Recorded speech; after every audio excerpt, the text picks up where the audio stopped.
Bonjour à tous, très heureux de vous retrouver sur Public Sénat pour cette nouvelle édition de Sénat 360.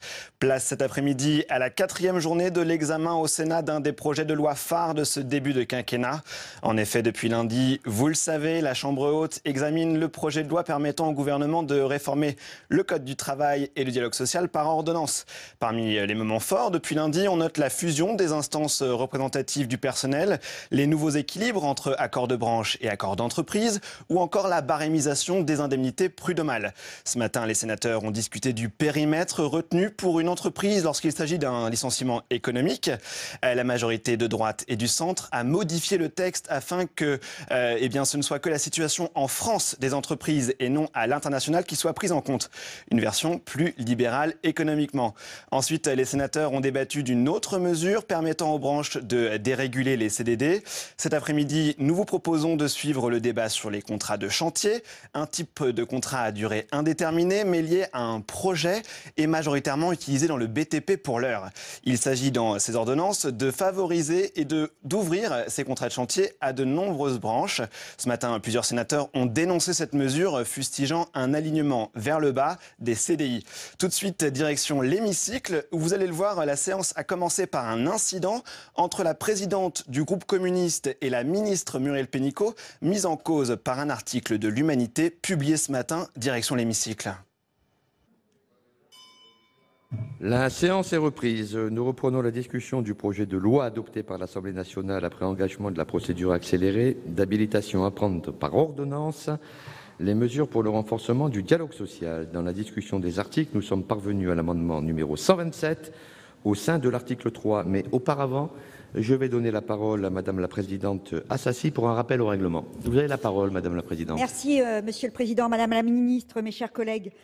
Hier au soir, le journal L'Humanité, daté de ce jour, a révélé des éléments sur l'énorme plus-value que vous réalisez le 30 avril, Madame Pénicaud, à l'occasion de la vente de vos stock options obtenus pour vos états de service comme directrice des relations humaines du groupe Danone. La plus-value réalisée s'élève à 1 129 000 €. Elle a été réalisée grâce à une flambée boursière en faveur de Danone suite à l'annonce de la suppression de 900 emplois. Ce point est extrêmement grave sur le plan éthique et peut-être sur le plan juridique, car de par vos fonctions, vous avez organisé ce plan social et vous en avez récolté les fruits pour votre profit personnel. De là à parler d'initié, il n'y a qu'un pas à franchir. Cette révélation est grave sur le plan politique. Madame Pénicaud, vous êtes ministre du Travail en charge d'un projet de loi dont nous discutons aujourd'hui, ce qui porte une véritable atomisation du Code du travail, dont la conséquence sera la précarisation, l'appauvrissement de milliers et de milliers de salariés. Le plafonnement des indemnités de licenciement en est un exemple concret. Madame la ministre, cette situation n'est pas supportable. Alors que votre gouvernement se livre à des comptes d'apothicaire pour serrer de plusieurs crans la ceinture de notre peuple, réduction de l'APL, gel des salaires de la fonction publique, casse des services publics, nous apprenons, alors que vous occupez une fonction ministérielle très importante, de premier plan, que vous avez engrangé des bénéfices indécents sur le dos de la souffrance de 900 salariés et de leurs familles. Madame la ministre, des explications sont nécessaires dans la plus grande urgence, alors que nous discutons du projet de loi que vous portez. Nous vous demandons donc de nous apporter des éléments nécessaires en ce début de séance. Merci, Madame Assassi. Acte est donné de votre rappel au règlement. Madame la ministre. Madame la sénatrice, j'entends votre question. Je voudrais d'abord dire, je pense que nous sommes tous d'accord ici, que nous sommes ici pour fabriquer la loi et que nous ne sommes pas ici pour des approximations, voire de la démagogie, concernant des faits, concernant une de personnes, aujourd'hui moi, quelqu'un d'autre ici. Chacun, chacune, peut avoir son appréciation sur le niveau de rémunération des dirigeants des grandes entreprises internationales de France, dans le monde, performantes. Chacun est libre de l'exprimer. La seule chose que je veux dire ici, très fermement et avec force, c'est qu'il s'agit d'une rémunération décidée des années avant le plan de départ volontaire, qui est un plan de départ volontaire qui a concerné 200 salariés chez Danone. Il y a eu 233 solutions. Ce plan de départ volontaire est bien ultérieur. Donc, par démagogie, commencer à laisser interpréter autre chose que les faits me semble hors du champ qui est la discussion sereine qui doit avoir lieu au Sénat sur les faits. Si j'ai des choses à dire sur ce sujet, je le dirai à d'autres lieux et en d'autres temps, mais j'en propose de rester aux faits. Et le fait, c'est que nous sommes ici pour fabriquer la loi. C'est notre responsabilité collective. Merci, Madame la Ministre. Alors, nous reprenons la discussion sur les amendements à l'article 3, avec 4 amendements en discussion commune. Le 127, qui le défend? Madame Cohen. Oui, Monsieur le Président, on continue dans la série des reculs sociaux avec cet alinéa 22 et avec toujours la même volonté de votre gouvernement, Madame la Ministre, de nous faire croire que les mesures avancées, toujours aussi floues, vont aller dans le sens de l'intérêt des salariés, de l'amélioration de leurs conditions de travail. Ce qui est ciblé ici, c'est le travail de nuit. Et le gouvernement saisit une nouvelle fois l'occasion de déréguler un peu plus le Code du travail. Comme chacun le sait, le travail de nuit est aujourd'hui réglementé et limité par la loi aux cas exceptionnels, continuité du service public, obligation de maintien de la production. Il est associé à des contreparties obligatoires en matière de repos et de rémunération. La période de travail de nuit correspond aux horaires effectués entre 21 h et 7 h du matin. Le recours au travail de nuit suppose la conclusion d'un accord collectif et je rappelle que les règles relatives au travail de nuit ont été considérablement modifiées successivement par les lois Macron et par la loi El Khomri. Visiblement pas suffisamment. Vous essayez de nous rassurer, Madame la Ministre, avec le fait que les adaptations que vous proposez ne seront que limitées, qu'il ne s'agirait que d'une fourchette de 15-20 minutes liées par exemple au temps d'habillage, de déshabillage, de comptage des caisses. Tout ceci ne serait finalement qu'assez technique. Mais pourquoi n'avoir pas, par exemple, envisagé d'élargir ce qui définit actuellement la période de nuit plutôt que de la restreindre? Cela ne constituerait-il pas une vraie valeur ajoutée pour les salariés? Comme vous le savez, dans notre pays, environ 3,5 millions de personnes travaillent de nuit, soit 15,4% des salariés. Personne ne peut nier aujourd'hui l'impact sur la santé de ces horaires atypiques, troubles du sommeil, augmentation du risque du cancer du sein, etc. De plus, nous sommes fortement inquiets car ce qui est aujourd'hui considéré comme exceptionnel et encadré pourra être, avec votre logique, discuté entreprise par entreprise. Après l'élargissement du travail du dimanche, grâce au président actuel, alors ministre de l'économie, voici de nouvelles protections des salariés qui sont laminées. Vous comprendrez que nous demandions, au travers de cet amendement, la suppression de cet alinéa 22. Une vraie mesure sociale aurait été de proposer la limitation au travail de nuit. Ce n'est pas le choix que vous avez fait. Vous ouvrez encore un peu plus la brèche de la déréglementation de ce thème, comme l'ont fait avant vous Myriam El Khomri et Emmanuel Macron. Nous refusons de vous suivre sur ce chemin qui nuit à la santé des salariés. Vous voyez, on est loin des stock options, mais 2 poids, 2 mesures. Merci. Alors, le 157, Monsieur de Cessart. Des effets avérés sur le sommeil, des effets probables sur la santé psychique, des performances cognitives diminuées, l'obésité, le diabète, les maladies coronariennes, risque de développer un cancer. Voici, mes chers collègues, la liste des conséquences avérées du travail de nuit sur la santé des salariés. Si l'Organisation mondiale de la santé, si l'Agence nationale de sécurité sanitaire de l'alimentation, de l'environnement et du travail, si le Conseil économique, social et environnemental et si le Centre international de recherche pour le cancer s'accordent pour alerter sur les risques qu'entraîne le travail de nuit, alors il est de notre responsabilité du législateur d'en limiter les cas de recours. À ces risques sanitaires s'ajoutent des conséquences sociales pour ces travailleurs qui vivent à un rythme décalé de la majorité de nos concitoyennes et concitoyens. Demandez à une infirmière qui travaille la nuit comment elle concilie la chose avec sa vie familiale et sociale, et pourtant elle est bien obligée, elle. Pour toutes ces raisons, nous nous opposons fermement à ce que le travail de nuit soit facilité, en particulier s'il s'agit, comme nous le craignons, de répondre à une demande de commerce ouvert tard le soir. Nous considérons que le travail de nuit doit rester exceptionnel dans certains secteurs d'activité. C'est pourquoi nous demandons la suppression de l'alinéa 22. Merci, Monsieur de Cessart. Nous passons au 46. Pardon. Puisqu'il me reste un peu de temps, oui. Vous me permettrez de réagir à ce qu'a dit Madame la Ministre. Il s'agit d'un départ de volontaires qui est 1000 fois supérieur au départ involontaire de nombreux salariés. Ce n'est pas rien. Et Madame la Ministre, vous avez dit qu'effectivement, nous sommes là pour faire la loi. Mais quel crédit accorder, alors qu'on est un certain nombre à penser qu'il y a trop d'inégalités, que ce sont les inégalités qui sont justement un facteur de pauvreté dans ce pays, Quel crédit accorder à quelqu'un qui, effectivement, a bénéficié tout à fait légalement de primes que son entreprise a lui données, mais quel crédit accorder à quelqu'un qui ne va pas nous écouter? Lorsqu'on critique les stock options ici, lorsqu'on critique les parachutes dorés, évidemment, je comprends que vos oreilles se ferment. Évidemment, vous ne pouvez pas être sensible à nos arguments, de fait, puisque ça sera en contradiction avec ce que vous avez pu vivre. Donc la question n'est pas posée sur votre probité, mais elle est posée sur votre capacité à entendre des remarques de gauche, des remarques sincères sur la détresse des travailleurs, alors que beaucoup bénéficient de droits que l'on trouve exagérés. Alors, nous en sommes au 46. Qui le défend? Monsieur Touraine.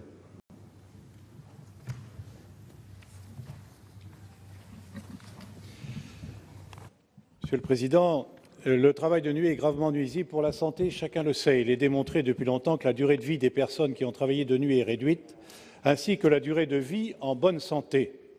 Permettez-moi de citer deux sources. En 2007, le Centre international de recherche sur le cancer a ajouté le travail posté à la liste des agents probablement cancérogènes. Selon l'ANSES, dans un rapport du 22 juin 2016, les risques de troubles du sommeil et de troubles métaboliques sont avérés. Il existe des risques probables de cancer, d'obésité, de diabète de type 2, de maladies cardiovasculaires et de troubles psychiques, et la liste n'est sans doute pas complète. La proposition de soumettre le caractère exceptionnel du travail de nuit à la négociation collective est donc particulièrement inquiétante. Le travail de nuit n'est déjà que trop répandu et a malheureusement en partie perdu de son caractère exceptionnel, mais ce caractère exceptionnel est un élément de la protection sanitaire du monde du travail. À ce titre, il est un principe d'ordre public sanctionné par l'article 3122-1 du Code du travail. Le prétexte sur lequel vous vous appuyez est que certaines cours d'appel ne suivent pas la jurisprudence de la Cour de cassation, qui est évidemment restrictive en application de ce principe. Nous connaissons tous l'arrêt Sephora, grande enseigne des Champs-Élysées, qui dit ceci: le travail de nuit ne peut pas être le mode d'organisation normal du travail au sein d'une entreprise et ne doit être mis en œuvre que lorsqu'il est indispensable à son fonctionnement. Le gouvernement entend en réalité revenir sur cette jurisprudence, et je cite encore, en créant une forme de présomption de légalité du recours au travail de nuit, dès lors que l'entreprise peut s'appuyer sur un accord collectif autorisant cet aménagement du temps de travail. Et je vous rappelle que nous avons voté, contre nous d'ailleurs, une présomption de légalité de l'accord collectif. En d'autres termes, il suffirait qu'un accord soit obtenu dans une entreprise, conclu par des délégués du personnel non mandatés ou par référendum à l'initiative de l'employeur, pour que le travail de nuit soit présumé légal. Il est aisé d'imaginer dans quels termes la question serait en réalité présentée aux salariés et les conditions dans lesquelles un accord favorable de travail de nuit serait obtenu. On voit dans ces conditions ce qu'il adviendra d'un principe d'ordre public protecteur de la santé des salariés. Pour ces raisons, nous sommes opposés à l'introduction de cette disposition dans la loi. Merci. Et nous terminons par le 66. Monsieur Gabouty.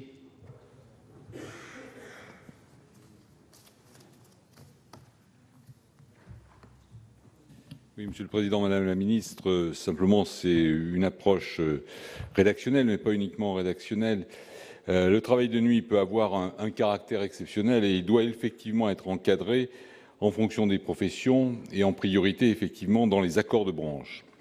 Mais si le travail de nuit n'est pas naturel, c'est le terme qu'il faut employer, eu égard au rythme biologique de l'être humain, il n'a pas forcément de caractère exceptionnel lorsqu'il est inhérent à certaines fonctions comme la continuité du service public, la sécurité et un certain nombre d'autres activités.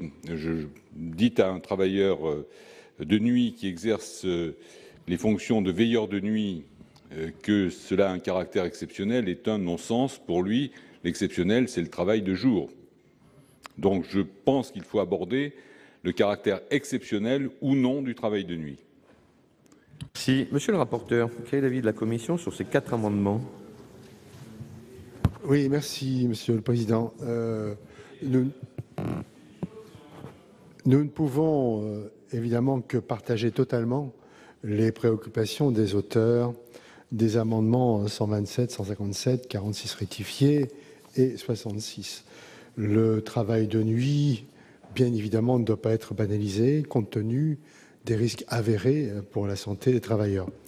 Il doit cependant, même s'il doit rester exceptionnel, cela n'empêche pas d'y apporter quelques modifications, notamment pour assouplir à la marge la plage horaire du travail de nuit.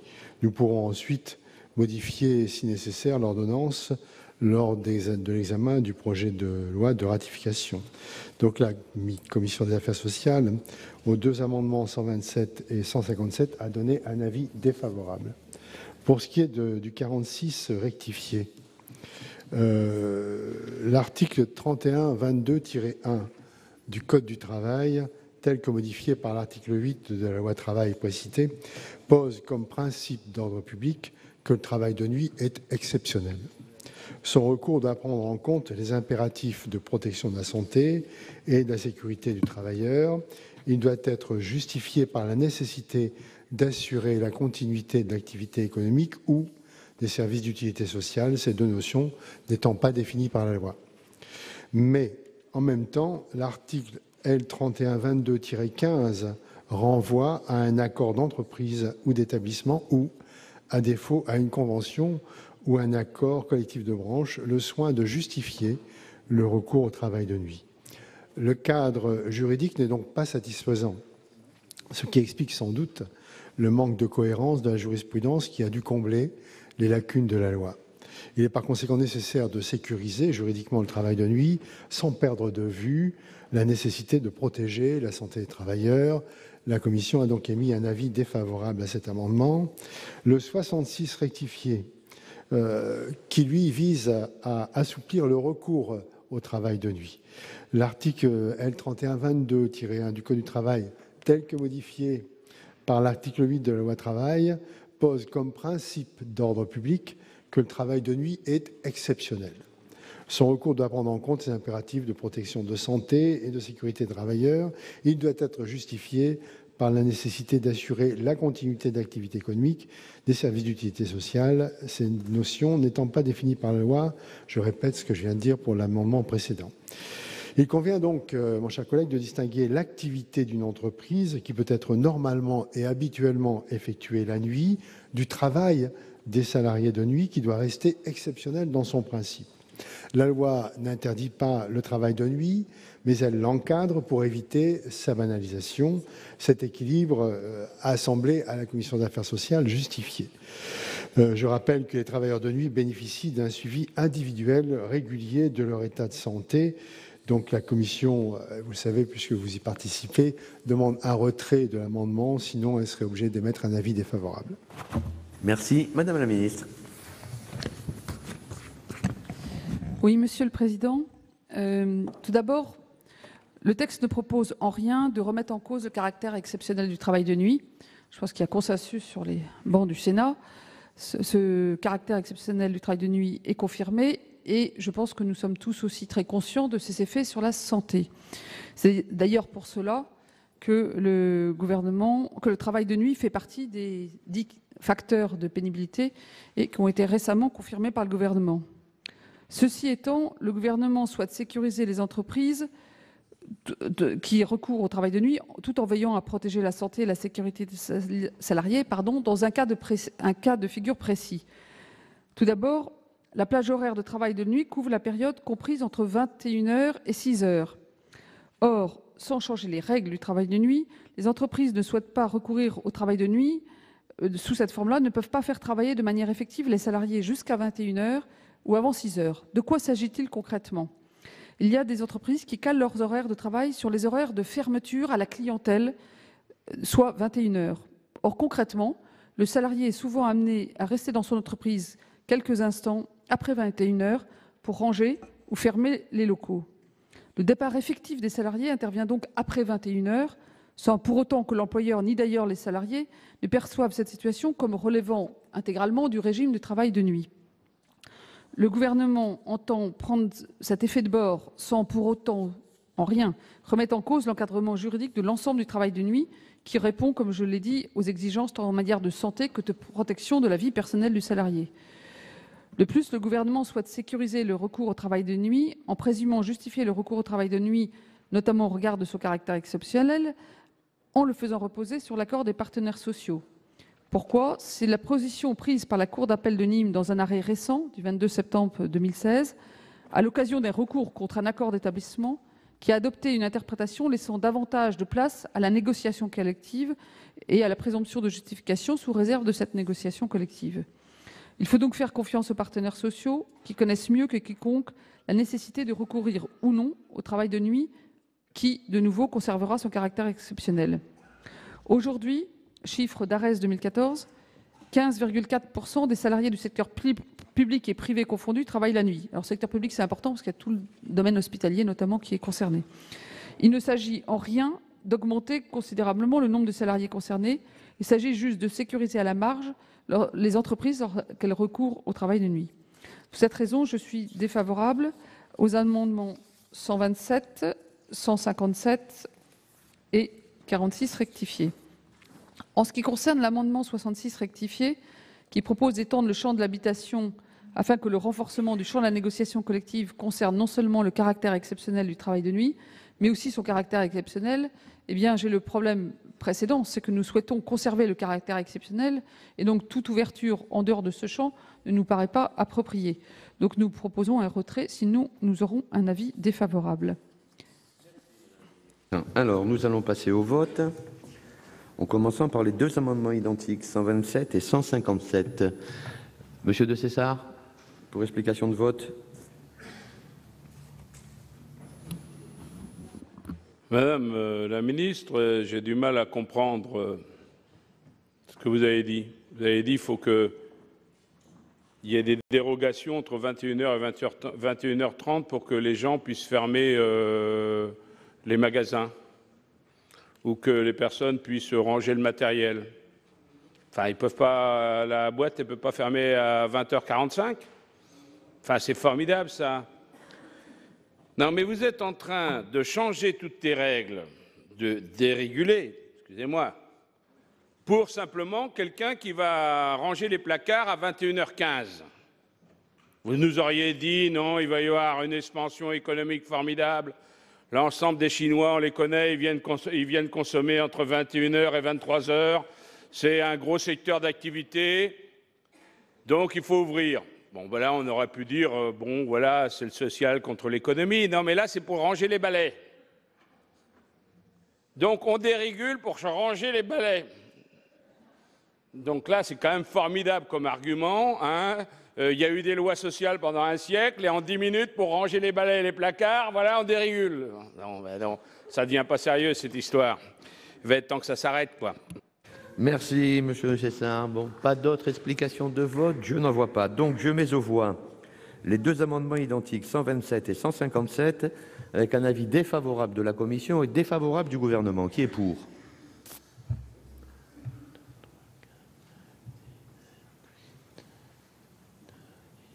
Qui est contre? Ils ne sont pas adoptés. Je mets aux voix le 46 rectifié, avec un avis défavorable de la Commission et défavorable du Gouvernement. Qui est pour? Qui est contre? Qui s'abstient? Il n'est pas adopté. Et je vois le 66 rectifié, à moins que M. Gabouty le retire. Oui, simplement, je vais le retirer. Simplement, je voudrais dire que l'approche de notre droit sur le sujet est un petit peu hypocrite, parce que si le travail de nuit est bien exceptionnel dans son principe, il n'est pas exceptionnel dans la réalité lorsqu'il n'y a pas de caractère temporaire ou lorsqu'il n'y a pas de solution de substitution. Donc c'est simplement, je dirais, on se donne bonne conscience avec un effet de langage en le classant comme exceptionnel, alors que dans un certain nombre d'activités, il ne l'est pas. Je retire l'amendement. Retiré. Parfait. Merci. Et nous passons au 128. Qui défend le 128? Monsieur Favier, vous avez la parole. Oui, merci Monsieur le Président, Madame la Ministre, mes chers collègues. La question posée par cet alinéa du projet de loi pourrait avoir toutes les apparences du bon sens et du bien fondé. Comment faire en sorte que, de manière ponctuelle, les compétences de certains salariés soient utilisées dans d'autres entreprises aux fins d'en assurer le fonctionnement sur telle ou telle problématique. Comme chacun le sait, le prêt de main-d'œuvre est une procédure tout à fait possible, mais assez précisément définie par le Code du travail. Il est par ailleurs évident que l'entreprise utilisatrice doit, dans un premier temps, de s'être adressée à d'autres modes de recrutement de personnel extérieur, et notamment au réseau des agences d'intérim. Qu'est-ce donc que favoriser et sécuriser, pour reprendre donc les termes de cet alinéa? S'agit-il, comme nous sommes tentés de le croire, de favoriser le nomadisme professionnel plus ou moins organisé par les directions d'entreprise et de groupes, en revenant autant que faire se peut sur l'abondante jurisprudence qui a pourtant souvent établi son caractère illicite? S'il s'agit de cela, pourquoi offrir donc cette nouvelle encore souplesse aux entreprises? Encore un effort et l'existence donc des voies de recours contre les abus de droit sera inutile, puisque seront intégrés dans la loi à peu près tous les outils donc de l'ancienne fraude. Et donc nous ne pouvons soutenir donc des mesures aussi négatives pour les salariés, et c'est le sens donc de notre amendement. Merci, Monsieur Favier. Et nous avons en discussion commune le 222 du gouvernement. Madame le ministre. Oui, sur le même sujet, nous voulons compléter les mots par « ou une petite ou moyenne entreprise ». Alors pourquoi? Quel est le sujet sur le fond?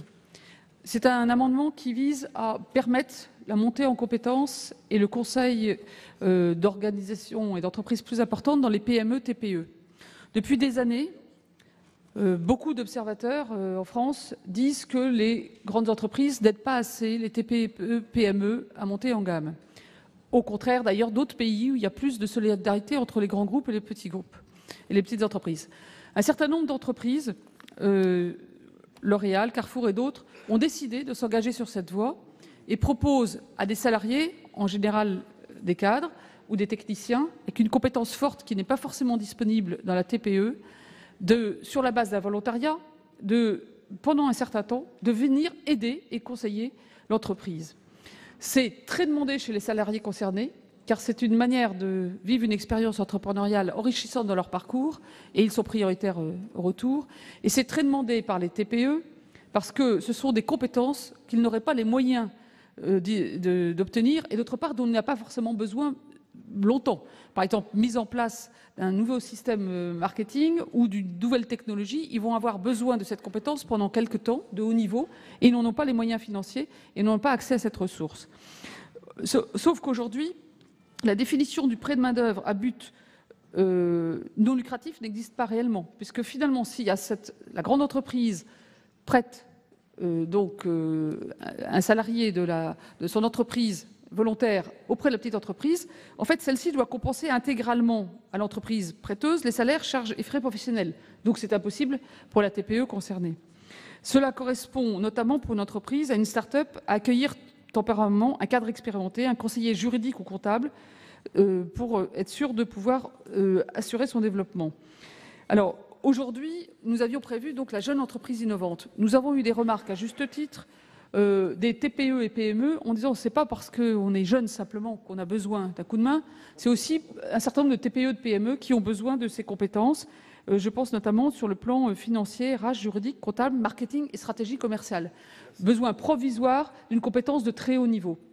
Bien évidemment, c'est le volontariat des deux entreprises et de la personne concernée, mais grâce à cette habilitation, cette pratique pourrait être ainsi encadrée, sécurisée au plan juridique et favorisée.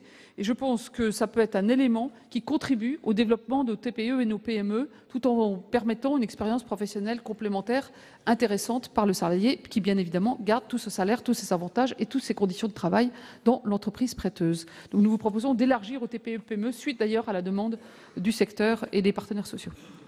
Merci. Monsieur le rapporteur, quel est l'avis de la commission sur ces deux amendements? Merci, Monsieur le Président. Sur l'amendement 128 présenté par nos collègues du groupe CRC, l'objet de l'alinéa 23 que vous voulez supprimer est de favoriser, comme l'a dit Madame la ministre, le prêt de main-d'œuvre à des jeunes entreprises ainsi qu'à des PME si l'amendement du gouvernement est adopté. Il ne vise pas le prêt de main-d'œuvre intragroupe. Donc la Commission partage l'objectif poursuivi par le gouvernement et est défavorable à l'amendement de suppression de l'alinéa 23. Pour ce qui est de l'amendement présenté par le gouvernement, il complète donc ce que nous avions souhaité en commission sans le mettre sous forme d'amendement, et la commission a émis un avis favorable. Merci. Madame la ministre, votre avis sur l'amendement 128? Bien sûr, pour les mêmes raisons pour lesquelles nous souhaitons même élargir avec la bienveillance de la Commission au TPE-PME, bien évidemment, nous ne souhaitons pas supprimer cette possibilité qui va aider les petites entreprises. Alors, je mets aux voix le 128 avec un avis défavorable de la Commission et défavorable du gouvernement. Qui est pour? Qui est contre? Qui s'abstient? Il n'est pas adopté. Je mets aux voix le 222 du gouvernement avec un avis favorable de la Commission. Qui est pour? Qui est contre? Je ne vous ai pas vu lever la main, M. Savary. Vous interviendrez sur le Vous interviendrez sur le prochain? Non, j'avais commencé le vote. Mais vous interviendrez sur le prochain. Allez. Alors, le 200 rectifié, qui le défend? Madame Prima. Merci, Monsieur le Président, mais Monsieur Savary avait levé la main. Je n'en rassisterai pas. Donc, sur cet amendement confie en fait à la négociation collective d'entreprise ou à défaut de branche le soin de fixer de manière facultative une durée minimale de travail à temps partiel. C'est un concept que nous avons découvert en 2003 avec un seuil de 24 heures qui a été retenu à l'époque, mais qui ne correspond pas à la réalité de nombreux secteurs et même à la réalité des demandes d'un certain nombre de salariés. Et je pense notamment que ça a complexifié la vie des entreprises et des salariés. Je pense aux étudiants qui parfois ont besoin de contrats à durée de temps partiel en dessous de 24 heures et qui sont là bloqués par cette disposition. Et donc, nous vous demandons par cet amendement de laisser aux entreprises et aux salariés la possibilité, dans le cadre d'un dialogue, de fixer une nouvelle durée minimale sur les branches ou sur les accords collectifs d'entreprise. Merci. Monsieur le rapporteur. Monsieur le Président, merci. Si on peut partager évidemment le souhait des auteurs de l'amendement d'assouplir les règles encadrant le recours au temps partiel que nous dénonçons au Sénat d'ailleurs depuis plusieurs années, cet amendement ajoute un nouveau sujet à la liste déjà longue des points sur lesquels le gouvernement nous demande de l'habiliter à prendre des mesures par ordonnance. Son adoption constituerait, selon la Commission, manifestement un élargissement du champ d'habilitation et serait contraire à l'article 38 de la Constitution. Donc défavorable. Madame la ministre. Monsieur le Président, avis défavorable également parce que, en matière de temps partiel, il paraît important de préserver l'équilibre qui a été issu de l'accord national interprofessionnel du 11 janvier 2013, qui a été transposé dans la loi de sécurisation de l'emploi de juin 2013. Je vous rappelle que l'instauration du principe d'une durée minimale constitue une réforme structurelle de l'organisation du temps de travail à temps partiel et qui a pour but de mieux lutter contre le temps partiel subi, qui touche en majorité les femmes et les salariés les moins qualifiés. C'était l'origine de cet accord interprofessionnel et de la loi. Depuis, beaucoup de souplesses ont été mises en compte, notamment lorsqu'il était clair que la durée de 24 heures puisse aussi intéresser les salariés, car finalement c'était peut-être un peu rigide. Donc cette disposition peut déjà être adaptée par accord de branche ou aux besoins d'un salarié qui demanderait à bénéficier d'une durée de travail inférieure pour cumuler plusieurs activités ou faire face à des contraintes personnelles. Notamment les étudiants salariés de moins de 25 ans, vous vous rappelez que ça avait beaucoup alimenté les débats à l'époque, bénéficient d'une dérogation de droit à la durée minimale applicable dans leur entreprise, ainsi que les contrats de moins de 7 jours ou de remplacement qui sont exclus du champ. Alors, le rôle donné dans la branche, dans la définition de la durée minimale, n'est pas, semble-t-il, une source de rigidité, puisqu'il y a eu près de 80 nouveaux accords de branche qui ont été conclus sur ce sujet depuis 2013, ce qui couvre déjà plus de 80% des salariés à temps partiel. Donc, il y a déjà une solution à peu près partout. Et la quasi-totalité des branches sont parvenues à la conclusion d'un accord, se sont emparés de la possibilité de fixer une durée minimale inférieure à 24 heures, en définissant par rapport à des spécificités de métier les conditions. Au regard de ce que nous avons prévu dans l'article 1 sur le rôle des branches et des entreprises et des intentions que nous avons par ordonnance, comme je vous l'ai dit, suite à la demande des partenaires sociaux de prévoir un item sur la gestion de la qualité de l'emploi, ce sujet fait partie intégralement du sujet gestion de la qualité de l'emploi, donc sur lequel les branches, déjà à 80%, couvrent le champ aujourd'hui, mais seront amenées à saisir. Donc il nous semble prudent à ce stade, puisque la dynamique est bonne, d'en rester à une approche de branche et ne pas aller jusqu'à l'accord d'entreprise, sauf tous les cas de dérogation, mais qui sont des dérogations de droit qui existent déjà. Madame la ministre. Défavorable, très bien. Alors, Madame Procaccia m'a demandé la parole. Oui, merci. Madame la ministre a rappelé que les étudiants avaient des dérogations possibles, puisque l'objectif d'un étudiant, c'est quand même pas de travailler à plus d'un mi-temps, puisque 24 heures, me semble-t-il, ça fait un mi-temps de 48 heures, alors que le temps de travail, il est de 35 heures. Donc déjà, à l'origine, ce temps de travail était quand même bien élevé par rapport au temps légal de travail.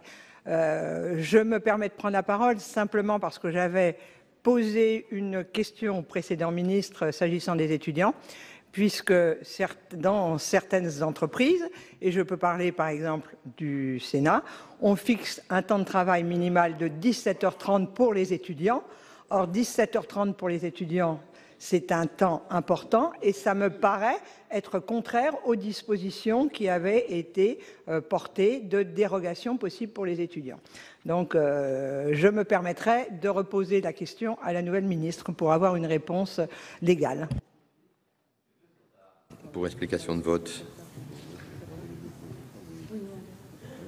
Surprendre, Madame Prima, je ne suis pas loin d'être d'accord avec vous.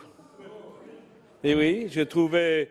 On a voté les 24 heures ici, dans cet hémicycle. Et à ce moment-là, j'ai rien dit, je l'ai fermé, mais je n'étais pas d'accord. Je considérais que s'il y avait un temps partiel à mettre, c'était le mi-temps. Au moins, globalement. Puisque, effectivement, il y a beaucoup de choses qui se font mi-temps ou pas. Alors, les 24 heures, je comprends, de la gauche traditionnelle, c'est de dire c'est pour justement éviter le mi-temps. Mais justement, je pense que le mi-temps correspond à une réalité. Au Sénat, on est beaucoup à avoir 2 assistants et demi. Alors évidemment, ils signent un papier par lequel ils sont d'accord à faire un mi-temps. Ont-ils le choix? Bon, je ne sais pas. Certainement. Ils voulaient certainement travailler à mi-temps quand on leur a proposé ça.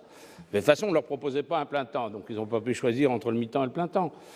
Donc je considère qu'effectivement, cette limite de 24 heures n'est pas adaptée. Alors pour autant, je ne voterai pas votre amendement, Madame Prima, au risque de vous décevoir, puisqu'il revient au niveau de l'entreprise. Vous connaissez mes réticences à tout ce que se négocie au niveau de l'entreprise. Par contre, qu'au niveau des branches soit examinée cette option, que ce ne soit pas les 24 heures, mais que ce soit un mi-temps, je pense que ça serait intéressant. Monsieur Savary. Merci. Dans le cadre de la souplesse, Madame la Ministre, que vous voulez donner effectivement à ces projets d'ordonnance, je pense que là, on vous fournit un terrain tout à fait intéressant, parce qu'effectivement, il y a beaucoup de gens qui veulent faire 2 mi-temps. Ou d'autre part, le fait d'embaucher quelqu'un pour 24 heures où ça ne répond pas à la volonté, parce qu'il y a trop d'heures de l'employeur, il n'embauche pas, donc la personne reste dans la précarité. D'autre part, il y a tellement d'exceptions qui font qu'on demande dans ces cas-là à la personne d'être en accord pour travailler moins de 24 heures.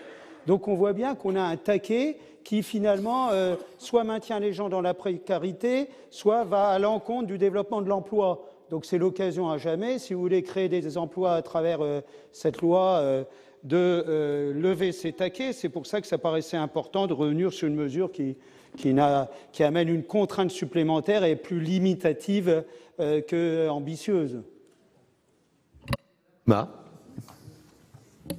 Merci, Monsieur le Président. Écoutez, je ne ferai pas d'affront à la Commission des affaires sociales, donc je vais le retirer. Mais simplement, je voudrais dire qu'on est dans un processus qui est un processus de dérogation que vous venez nous expliquer assez longuement. En fait, on essaye tous, dans cet hémicycle, d'avoir des processus de simplification de la vie des entreprises et de la vie des salariés. Il me semble que de partir d'un accord d'entreprise ou d'un accord de branche qui prend en compte la diversité des activités des entreprises les unes aux autres par rapport, me semble être plus simple que de demander des dérogations. Bon, néanmoins, compte tenu de l'avis de la Commission, je retire cet amendement. Parfait. Alors, le 200 est retiré. Et nous en sommes donc au 202. Madame Prima, vous avez la parole. Je continue, si vous permettez. Donc, cet amendement propose de faciliter cette fois-ci le recours aux conventions de forfait dans les entreprises de moins de 50 salariés, sans pour autant diminuer les garanties et les protections offertes aux salariés concernés. Cette disposition figurait dans l'avant-projet de loi travail. Elle exonère ces entreprises de l'obligation de conclure un accord collectif pour mettre en place cette forme d'organisation du travail. Toutefois, les entreprises doivent se soumettre bien évidemment aux conditions nouvelles introduites par la loi travail pour assurer la protection de la santé et de la sécurité des salariés en forfait, c'est-à-dire un suivi renforcé de l'activité, un contrôle sous sa responsabilité de l'adéquation de la charge de travail avec les temps de repos. Une telle mesure est particulièrement intéressante pour les entreprises innovantes en phase de croissance, dont les jeunes cadres ont depuis longtemps abandonné les horaires fixes de travail au bureau en particulier. Merci. Alors, monsieur le rapporteur. Monsieur le Président, je suis désolé auprès de Madame Prima, mais cet amendement qu'elle vient de présenter avec talent élargit manifestement le champ d'habilitation. Il est lui aussi contraire à l'article 38 de la Constitution. Et je pense que l'une des pistes pour encourager le développement des conventions de forfait est l'élargissement des accords de branche qui, lui, est prévu à l'article 4 du projet de loi. La ministre pourra peut-être nous éclairer sur ce point. Sur ce qui concerne directement l'amendement, ce sera une fois de plus une demande de retrait, sinon ça ne pourrait être qu'un avis défavorable. Madame la ministre. Je vais être désolée, comme monsieur le rapporteur, d'avoir un avis défavorable. Je crois que c'est une question de logique d'ensemble. D'une part, on a prévu que dans les accords de branche, et notamment qu'il y ait des accords types pour les petites entreprises, donc ce type de sujet puisse être traité au niveau de la branche. Et d'autre part, dans les dispositions qui vont permettre de développer le dialogue social et la conclusion d'accords dans les entreprises, ça va ouvrir le champ aussi de ce qui pourrait être fait au accord d'entreprise. Donc on a déjà 2 leviers sur le sujet sans redétricoter autre chose. Donc on essaie plutôt d'être cohérent. Permettons aux branches et aux accords d'entreprise qui seront plus facilités, mais ne dérogeons pas à l'accord d'entreprise sur ce sujet. On va sinon se retrouver avec une difficulté quand même d'expliquer qu'on veut développer l'accord d'entreprise, donc on s'en donne les moyens, en élargissant les formes de négociation, et puis qu'en même temps, finalement, on n'en a pas besoin, parce qu'on va se débrouiller autrement. Donc c'est, pour des raisons de cohérence, mon avis est défavorable. Et Madame Prima. Je suis sensible aux arguments anticonstitutionnels de la Commission et aux arguments de Madame le ministre. Je retire. Il est retiré. Nous passons au 208. Allez-y. Merci, Monsieur le Président. Cet amendement porte de 9 à 12 semaines la durée de la période de référence sur laquelle un dispositif d'aménagement du temps de travail peut être mis en place unilatéralement par l'employeur dans les entreprises de moins de 50 salariés. Cette disposition figurait dans l'avant-projet de loi travail. Elle permet aux entreprises de mieux s'organiser pour s'adapter aux évolutions et aux contraintes de leur activité, même lorsqu'elles ne sont pas en mesure, comme les TPE et les PME, de négocier et de conclure un accord collectif sur le sujet. Merci Madame Lamure. Monsieur le rapporteur. Merci Monsieur le Président. Sur le fond, les auteurs d'amendements auront peut-être gain de cause si le gouvernement encourage résolument le recours aux accords types ou la signature d'accords collectifs avec les DP dans les entreprises dépourvues de DS.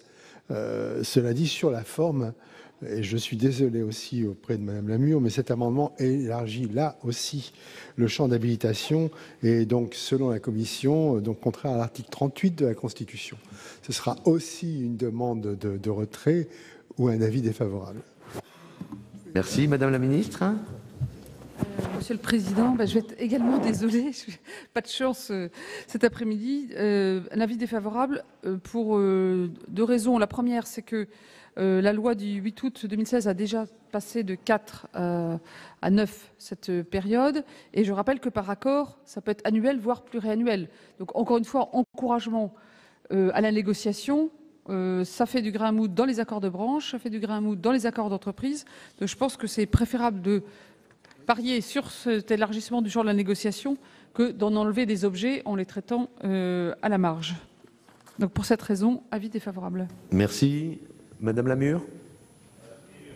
Écoutez, c'est important d'être d'accord sur le fond, comme l'a dit Monsieur le rapporteur, donc j'en suis ravie. Je vais néanmoins le retirer puisque nous sommes en dehors du champ. Merci. Et nous en arrivons au 203. Madame Prima. Oui, voici un amendement qui va nous rappeler quelques devises dans les années passées. En fait, c'est un amendement qui permet à un salarié de renoncer à tout ou partie de ses jours de repos, de ses jours de congé, en contrepartie d'une majoration de salaire. Ça, c'est un dispositif qui est particulièrement attendu par les salariés les plus jeunes, qui leur offre une augmentation ponctuelle de leur pouvoir d'achat contre un peu plus de travail. Monsieur le rapporteur. Jamais 203, article 38 de la Constitution. 1000 excuses. Madame la ministre. Monsieur le Président, jamais 203 également. Juste une explication. Au terme du 11e alinéa du préambule de 1946, je pense que c'était l'allusion à la Constitution, la nation garantit à tous la protection de la santé, la sécurité matérielle, le repos et les loisirs. Le Code du travail a codifié ce que ça signifiait depuis. D'autre part, il y a une directive européenne, et ce serait en opposition à la directive européenne, relative au temps de travail, qui pose comme principe que les États membres prennent les mesures nécessaires pour que tout travailleur bénéficie d'un congé annuel payé d'au moins 4 semaines. Et cette période minimale de congé ne peut pas être remplacée par une indemnité financière. C'est prévu par la directive européenne. Donc, sur les 5 semaines de congé payé, 4 semaines doivent forcément être prises sous forme de repos effectif par les salariés. Mais il y a une voie concrète, je dirais, en France, puisque ce que vous demandez est déjà possible dans le respect du droit de l'Union européenne sous l'angle de RTT, puisque les salariés en forfait jour peuvent demander le rachat de leurs jours de RTT à condition de prévoir un avenant à la convention individuelle de forfait qui doit fixer le taux de majoration du salaire qui ne peut être inférieur à 10%. Et quant aux autres salariés, ça n'est pas possible. Mais si leur entreprise applique un accord mettant en place un compte épargne-temps, ils peuvent affecter à société des droits de congé non utilisés au-delà des 4 semaines de congés payés. Donc sous ces deux formes-là, il y a déjà la possibilité, qui n'est pas toujours connue des entreprises, donc il y a un sujet de communication, ni des salariés, mais il y a déjà deux possibilités tout en respectant notre Constitution et une directive européenne, ce qui sont quand même deux bonnes raisons. Merci. Madame Prima. Oui. Oui, je vais retirer cet amendement, mais je remercie Madame la Ministre de ses explications parce que moi, je n'étais pas au courant de ces dispositions. Je pense qu'il y a un grand nombre de salariés et d'entreprises qui, en effet, ne sont pas au courant que de façon légale, on peut aboutir à cet effet. Donc, merci de vos explications. Je retire l'amendement. Alors, le 203 est retiré. Donc, nous en sommes au 219. C'est Monsieur Assouline qui le présente. Vous avez la parole. Merci, Monsieur le Président. Cet amendement vise à supprimer l'alinéa 24 qui ouvre la voie à une réforme de la procédure prud'homale qu'on a discuté à d'autres endroits. Récemment, une étude faisait état d'une chute libre du nombre d'affaires soumises à la justice prud'homale. Quelles en sont les causes? Serait-ce un plus faible nombre de cas prêtant à contentieux? Non. En réalité, une des causes peut se trouver, beaucoup le disent, dans la nécessité introduite par la loi Macron de remplir un formulaire de 7 pages contre une seule précédemment et qui constitue un obstacle à la saisine des juridictions. Je le dis en passant parce que nous abreuve, il faut simplifier. Une des marques du nom de l'actuel président de la République est quand même d'avoir nettement compliqué et dissuader là où il faut aller plus vite, et tout le monde le sait. Une autre peut se trouver dans la longueur des procédures devant les prud'hommes. Mais la raison de cette longueur est, et cela n'est pas valable uniquement pour les prud'hommes, le manque de moyens, notamment dans les greffes et secrétariats.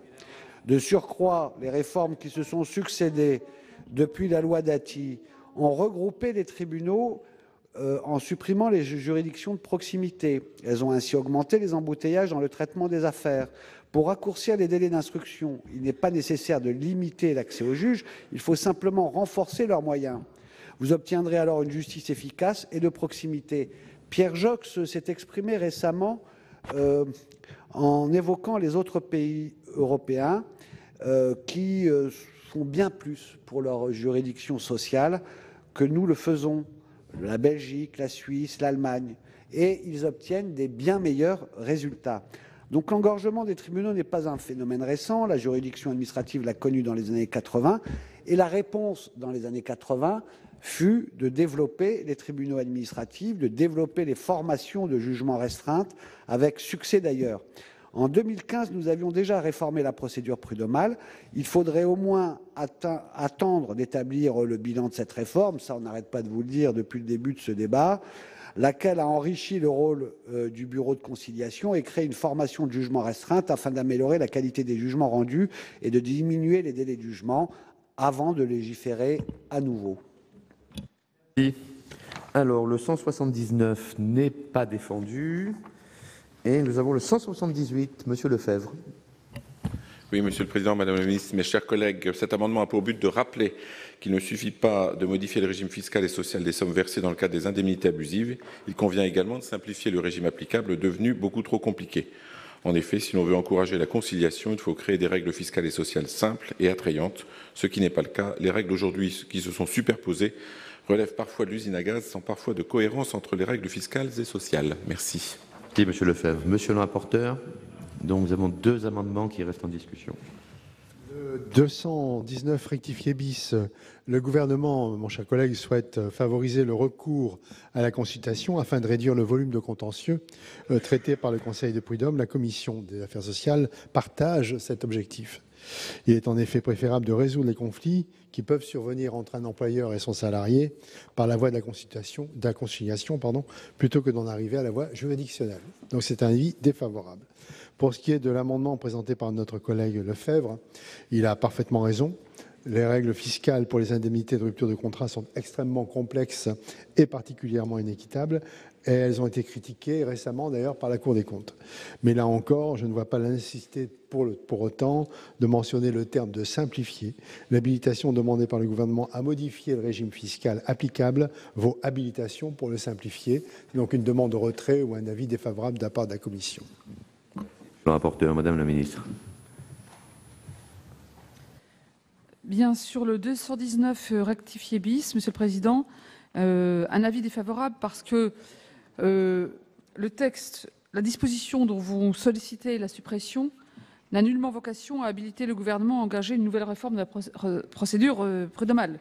D'abord, il y a eu une réforme importante. Il y a un premier bilan qui a été fait au Premier ministre le 19 avril 2017, avant le changement de gouvernement. Cette réforme est en fin, je dirais, de mise en œuvre, donc ce n'est pas l'objet. Il s'agit ici uniquement, dans le texte du gouvernement, de favoriser la conciliation par des ajustements en phase de conciliation devant les conseils du prud'homme, dans le sens d'ailleurs de ce qui a été fait dans le passé. Je crois qu'il y a eu des progrès faits en matière de conciliation, il faut le continuer, et par une modification, et de prévoir une modification éventuelle, rien n'est décidé, la possibilité d'une modification éventuelle du régime fiscal et social des sommes dues par l'employeur et versées aux salariés à l'occasion de la rupture de contrat de travail. Car aujourd'hui, finalement, les dispositions fiscales et sociales sont beaucoup plus favorables quand il s'agit d'un contentieux qu'en phase de conciliation, ce qui est un peu contre-intuitif.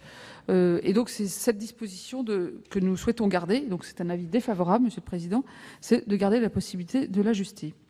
Sur l'amendement 170 rectifié terre, déposé par Madame Gruny, nous avons un avis favorable, puisqu'il s'agit de prévoir non seulement, là, nous avons un désaccord, non seulement de modifier, mais aussi de simplifier le régime fiscal et social des sommes versées à l'occasion de la rupture du contrat de travail. C'est le sens de la modification. Tout ce qu'on peut modifier et simplifier pour que ce soit plus accessible et compréhensible est forcément de bon augure. Donc même si je ne sais pas encore si nous trouvons quelque chose pour nourrir, on est au stade de la loi d'habilitation, donc regarder comment on peut simplifier ne nous paraît pas une mauvaise idée. Donc un avis favorable. Alors nous allons passer au vote. Monsieur De Cessar m'a demandé la parole sur le 219. Et c'est l'intervention de Monsieur Assouline qui me fait intervenir. Nous avons discuté de cette disposition de la réforme des prud'hommes ici il n'y a pas si longtemps. Et nous étions un certain nombre, bon, je me rappelle des camarades communistes et nous les écologistes, à être opposés à cette réforme. Et les socialistes, allons-y. Donc nous étions là, ensemble, dans la gauche. Hein? Enfin, c'est... Mais il a tout dit, M. Assouline. 7 pages. 7 pages, ça veut dire que c'est les cadres qui vont porter plainte au prud'homme. C'est pas l'ouvrier. Même pas, en plus. Mais ça veut dire que c'est censitaire. Ça veut dire que la défense, justement, pour les plus démunis qui ont déjà du mal, financièrement, culturellement, à engager une action, heureusement, ils sont aidés par les syndicats, eh bien, on fait en sorte que ça soit de plus en plus difficile. Alors, dans votre réponse, Madame la Ministre, j'ai bien compris que vous n'étiez pas favorable, mais vous auriez pu dire à M. Assouline, nous sommes conscients, vu notre empathie avec la classe ouvrière et avec les éléments les plus précaires et ceux qui souffrent le plus, nous sommes en empathie avec ces travailleurs, et en empathie avec ces travailleurs, nous sommes conscients, M. Assouline, que dans la conciliation que nous comptons mettre en place, nous ne sommes pas pour votre amendement, mais dans la conciliation que nous allons mettre en place, nous allons favoriser tous les moyens pour que les plus précaires, ceux qui souffrent le plus, ceux qui n'ont pas l'habitude des tribunaux, soient aidés, puissent avoir un accès libre au tribunal et puissent porter des recours facilement. J'aurais aimé avoir cette empathie, Madame la Ministre, envers les plus démunis de notre société, envers ceux qui souffrent le plus, justement, de l'arbitraire patronal. J'aurais aimé que votre conciliation, eh bien, elle tienne compte, effectivement, que les cadres, ils ont plus l'habitude que les autres et qu'il faut aider les plus défavorisés. Si. Alors, Madame Pourquoi ? Brick. Parce que ceux qui profitent le plus de la formation aujourd'hui, ce sont les cadres, ce ne sont justement pas les ouvriers. Ceux qui profitent le plus des prud'hommes, ce sont les cadres et pas les ouvriers. Donc, je peux vous donner des exemples à foison. Merci, Monsieur de Cessard. La parole est à Madame Brick pour explication de vote. Oui, un petit rappel pour rafraîchir la mémoire, mais le groupe socialiste a voté dans le cadre de la loi croissance et activité la réforme des prud'hommes. Pourquoi ? Parce qu'il fallait aller beaucoup plus vite. C'était préjudiciable à lenteur, à la fois pour les employeurs et les salariés, ça pouvait durer des mois et quelquefois, mon tribunal à Meaux, le barreau de Meaux a fait un recours au Conseil d'État pour que l'État soit finalement condamné par le Conseil d'État compte tenu du retard qu'il y avait de l'engorgement dans le tribunal du ressort de Meaux. Alors donc, c'était bien sûr avant les effets de la loi Macron. Il n'y a aucun lien direct qui a pu être établi avec le fait que on demande en amont de la procédure le plus de renseignements possible, tout ça pour aller plus vite, on favorise la conciliation et le fait qu'il y ait moins d'affaires devant les tribunaux de prud'hommes. Et je pense que en la matière, si j'ai bien compris, il y a un lien entre la conciliation qui est prévue actuellement, c'est pour ça que le projet d'habilitation concerne les règles de procédure applicables devant la phase de conciliation et le fait de mettre en harmonie avec le souhait du législateur de 2016 le rôle de la conciliation avec la modification du régime fiscal et social de manière à être cohérent et de faire en sorte qu'on privilégie, y compris au niveau du régime fiscal et social, la conciliation. C'est cohérent que les deux soient dans l'habilitation. Mais il n'est pas question de faire une nouvelle réforme. Monsieur Assouline. Non, mais c'est bien sûr, comme c'est une loi d'habilitation, vous pouvez à chaque fois, et souvent quand ça dérange, nous dire qu'il n'est pas question d'eux, puisque justement, ce que vous avez écrit, vous ne nous le montrez pas. Mais vous l'avez écrit, Madame la Ministre. Mais nous, on n'a pas le droit d'en discuter. Donc quand ça dérange, vous nous dites, c'est pas forcément cela qu'il y aura. Moi, je vous dis juste que ça ouvre, je ne fais pas de procès d'intention, je dis que ça ouvre la possibilité de. Ensuite, c'est quand même un peu fort de café d'expliquer qu'il n'y a pas de lien. Il y a cette réforme avec le fait qu'il y a 7 pages au lieu d'une page, et puis sans qu'on nous explique qu'il y a d'autres raisons, il y a une réduction depuis ce moment-là précis de 30% des recours devant les prud'hommes. Donc, vous pouvez me dire qu'il n'y a pas de lien direct. Oui, si on voulait être dans une science dont vous n'avez pas fait beaucoup preuve. Oui, bah, bien sûr.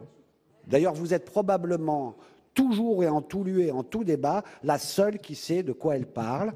On a compris. Mais moi, oui, et qui vous répondez souvent à la place des ministres.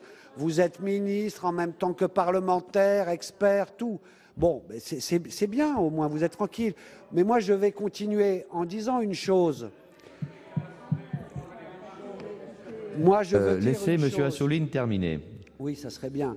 Moi, je veux juste dire une chose sur la méthode.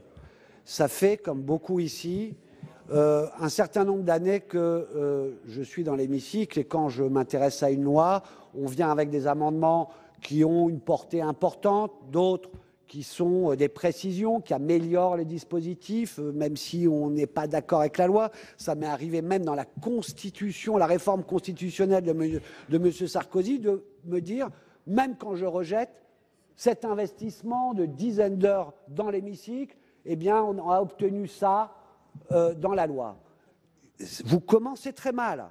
Très franchement, on va se demander ce qu'on a à faire ici. Parce qu'il n'y a pas beaucoup de domaines, voire aucun quand ça venait de la gauche, où vous avez fait un petit pas, peut-être hier un, je crois, où il y a eu une intégration de ce que l'on peut dire.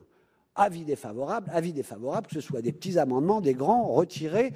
Bon, en tous les cas, ça ne durera pas 5 ans, je vous le dis, parce que nous, à un moment donné, on va aussi se révolter. Hein.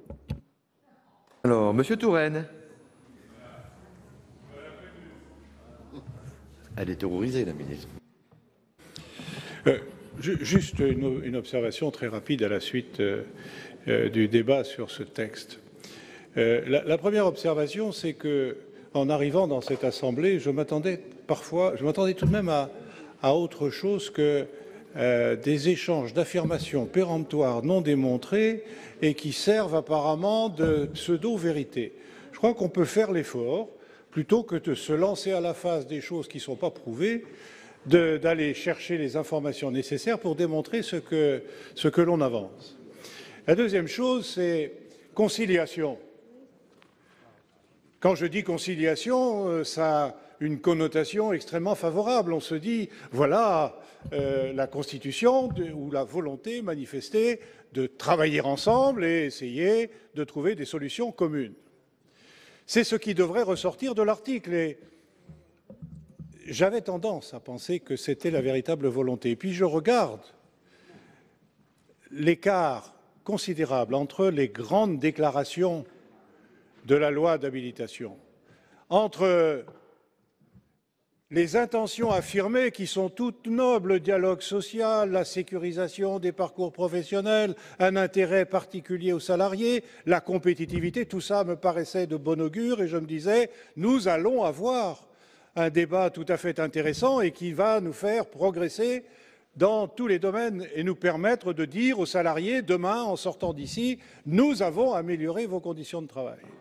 Et j'ai appris en lisant le texte ensuite et puis en suivant les débats qu'il y avait un écart considérable entre ces belles déclarations et la réalité qui se cache derrière le texte.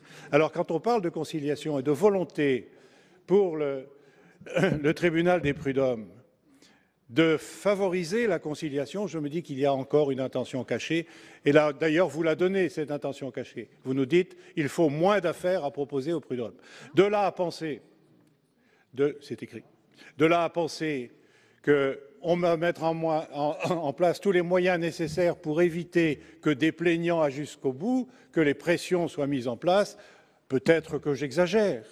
C'est une supposition, mais le texte m'a appris à être extrêmement prudent. Et monsieur le rapporteur, vous m'avez demandé la parole. Oui, merci Monsieur le Président. Je voulais revenir sur les prud'hommes parce que c'est un sujet extrêmement important et qui entraîne beaucoup de discussions et nous savons tous qu'il marche mal. Nous savons tous que pour des affaires similaires, les jugements peuvent être différents d'un prud'homme à l'autre. Nous savons tous que près de 80% des appels qui sont faits au prud'homme sont reconnus par la Cour d'appel et qui sont cassés par les cours d'appel. Donc nous savons tous aussi que ce n'est pas dans les intentions du gouvernement, pour l'instant tout au moins, de réviser quoi que ce soit au niveau des prud'hommes. C'est une loi d'habilitation sur le Code du travail, ce n'est pas une loi d'habilitation sur la réforme des tribunaux des prud'hommes. Donc ce que j'avais proposé à la Commission des affaires sociales, M. Touraine et les membres de la Commission avaient donné leur accord, c'est que nous mettions en place une commission de travail sur les prud'hommes afin d'avancer et de voir comment nous pourrions par la suite, après cette commission de travail, dans le cadre d'un rapport du Sénat, faire des propositions afin d'améliorer les choses. Je vous avais demandé aussi l'autorisation de contacter le président de la commission des lois afin de travailler commission des lois et commission des affaires sociales ensemble. Philippe Bas m'a évidemment donné son accord, d'autant que lui a fait un rapport sur tout ce qui est juridique et juridictionnel, mais qui n'a pas touché aux affaires des prud'hommes.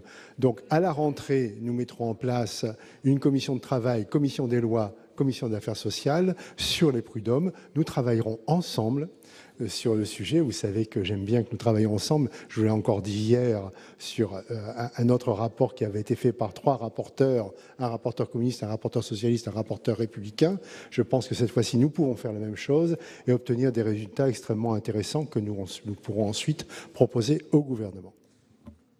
Merci. Alors, je vais donc mettre aux voix l'amendement 219 avec 2 avis défavorables. Qui est pour ?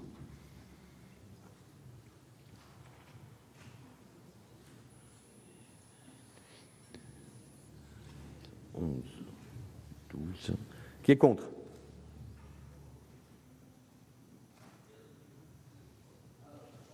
Il n'est pas adopté. Je mets aux voix maintenant le 178 avec un avis défavorable de la Commission et favorable du gouvernement. Qui est pour?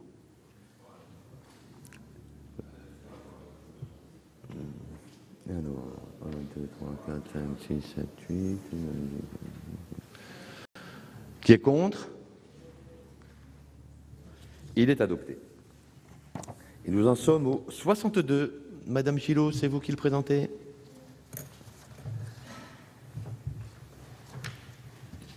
Oui, Monsieur le Président, Madame la Ministre, je reviens à un sujet un peu plus consensuel. Je défends maintenant un amendement forcément d'appel qui, si la Constitution me le permettait, viserait à étendre le champ des ordonnances pour définir à mes yeux et surtout à ceux de la Commission Travail, Emploi, Formation du Conseil national consultatif des personnes handicapées, ce qui doit constituer une priorité en matière de politique de l'emploi. Au fil des discussions et de l'accueil souvent bienveillant, soutenant de votre part, Madame la Ministre, unanime de mes collègues, les amendements que j'ai défendus ont permis de faire évoluer le regard, la conception sur le maintien, le retour et l'accès à l'emploi des personnes handicapées. Toutefois, face à l'inertie, la rigidité des outils conçus au fil du temps, il est utile, voire urgent, de revoir la politique d'insertion dans l'emploi pour éviter l'augmentation des inégalités et les trappes à exclusion que représente trop souvent l'inaptitude au travail, voire la RQTH, la désinsertion professionnelle. Pour cela, il faudrait que, grâce au dialogue social renforcé, les politiques publiques soient réellement décloisonnées, transversales, pour être efficientes, que leur impact pour l'emploi des personnes handicapées et de leurs proches aidants soit réellement mesuré.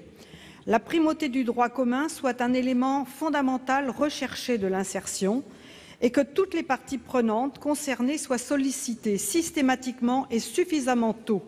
Les pouvoirs publics doivent veiller à la participation des personnes handicapées, de leurs représentants et de leurs proches dans le processus de décision. Enfin, une stratégie pluriannuelle devrait être définie, intégrant l'objectif de réduction du chômage des travailleurs handicapés et leur accès à un emploi de qualité, avec le déploiement de données et de règles de connaissances à partager dans la transparence. C'est à ces conditions que les parcours vers et dans l'emploi pour tous seront sécurisés. Le Président de la République a fait du handicap une de ses priorités. Ce ne peut être à la marge, à l'opportunité d'un volet handicap ou d'une communication bienveillante. Ce doit être dans la continuité et dans la mise en œuvre des grandes lois d'affirmation des droits imprescriptibles des personnes handicapées, dans le cadre d'une politique inclusive qui unisse toutes les politiques publiques. C'est dans cet esprit que j'appelle de mes vœux que les ordonnances devraient s'attacher à faciliter l'accès, le maintien et le retour dans l'emploi des personnes handicapées et de leurs proches aidants, objectif actuellement inexistant dans le projet d'habilitation. Alors, monsieur le rapporteur.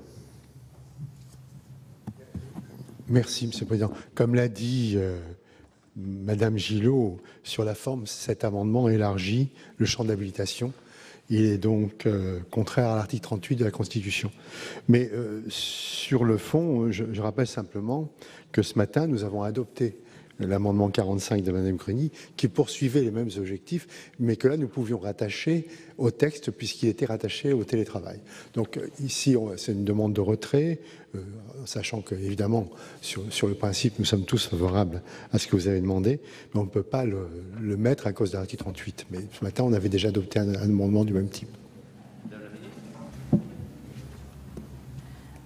Monsieur le Président, Madame la sénatrice, alors j'ai la même réponse évidemment sur le plan juridique que le rapporteur, mais je voulais vous dire aussi par ailleurs que le plan de santé au travail 3 a été approuvé par l'ensemble des partenaires sociaux et il prévoit des actions spécifiques pour l'insertion professionnelle des personnes handicapées.